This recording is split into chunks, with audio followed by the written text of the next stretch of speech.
Hey everyone, and welcome back to Exams for Sure. Today, we're tackling a cloud computing powerhouse, the CompTIA Cloud Plus 2024 exam. This certification validates your ability to manage and troubleshoot cloud environments. But let's be honest, preparing for these exams can feel like a steep hill to climb.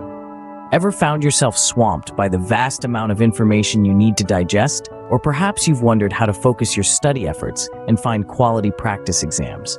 Well, fret no more, tech friends, because I'm here to share my secret weapon for acing the Cloud Plus exam.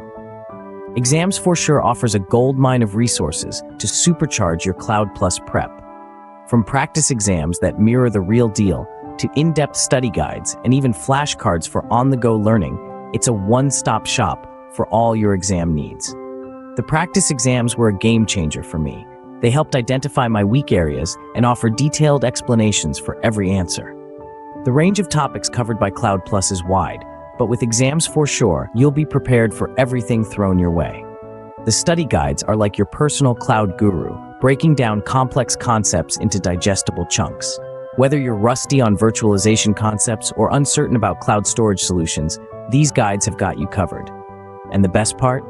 Exams for Sure boosted my confidence, sharpened my skills, and had me walking into the exam hall feeling prepared. Seriously, Exams for Sure was my secret weapon. And guess what? I crushed it. Yes, thanks to Exams for Sure, the Cloud Plus certification is now mine. It's a testament to the effectiveness of their resources, practice exams, study guides, and flashcards. They truly are a game changer. So, are you ready to conquer the Cloud Plus exam? Head over to Exams for Sure and explore their amazing study materials to secure your cloud future. Thanks for joining me, and see you on the next Exams for Sure episode.